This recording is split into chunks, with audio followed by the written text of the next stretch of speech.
It's a case that's brought Turkey's military to heel and sown the seeds for the civilian government to assert more control. The jailing of a former military chief and other senior figures in the so-called Ergenekon case will have deep and long-lasting repercussions. Ex-generals, politicians and journalists were all thrown in the dock, 275 people in all, accused of being involved in a plot to topple the Islamic-orientated government of Recep Tayyip Erdogan. More than a dozen of them received a life sentence, including former Chief of Defence Staff, General Ilker, the most prominent defendant. Well-known journalist and opposition member Mustafa Balbay was jailed for 35 years. According to prosecutors, a network of secular nationalists, codenamed Ergenekon, planned high-profile attacks aimed at causing chaos in Turkey and triggering a military coup. Critics say the charges were trumped up and aimed at stifling opposition. Erdogan denied interfering in the legal system. The government says it respects the court's decisions. It's a fact that no one has any right to commit a crime, he says. The court gave the best decision according to its deliberations. We'll see what happens with the subsequent appeals. The trial has sparked protests. Police blocked hundreds of demonstrators from reaching the criminal court west of Istanbul. There were clashes, stones were thrown, police responded with tear gas and water cannon. The secularist military staged 3 coups between 1960 and 1980. It cleared the first Islamist-led government out of office in 1997. The 5-year trial did initially have the backing of the Turkish public, who hoped it would hold secularists to account. But that support waned as people increasingly took the view that it was an effort to clean up political opponents.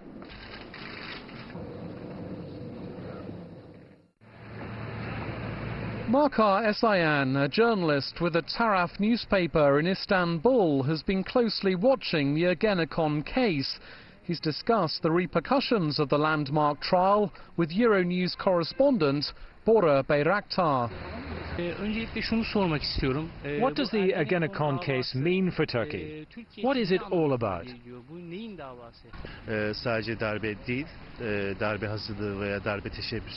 It's not only a trial about a military coup attempt, it's also a trial of all the preliminary activities, killings and provoking incidents, to convince the people that a coup is actually necessary.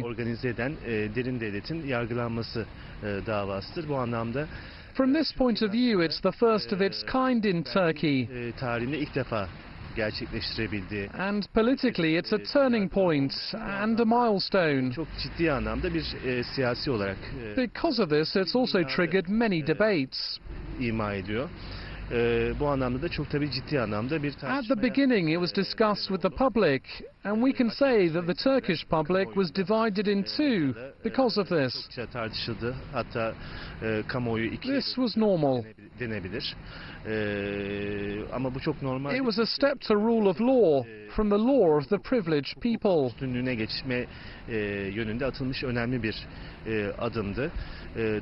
Strong generals, businessmen, journalists, well-known people and military people, politicians who were considered untouchable, they all face justice in this case. And now they've all been punished. It's the first time in Turkish history.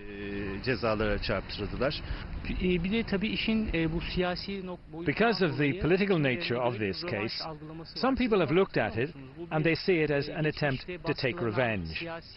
I just wonder to what extent you agree with that.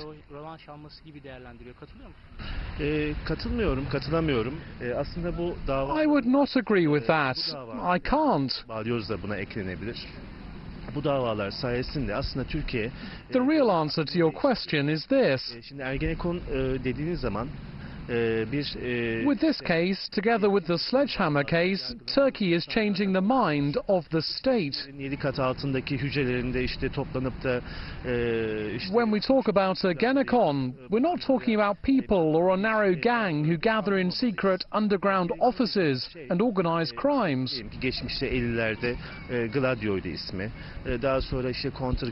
Ergenekon is what we called Gladio in the 50s, or counter-guerrilla, or Jitem. Under different names, it continued to survive.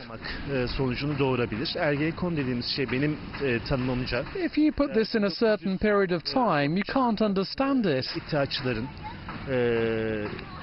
Ergenekon for me starts in 1913 with the attack of the Committee of the Union and Progress against Ottoman liberals. It includes assassinations and coups, and it's the structure of the state. I mean, Ergenekon is not an organization, but it was the state itself. It's a way of ruling the state, which includes moving from the routine, eliminating others by using the force of the state,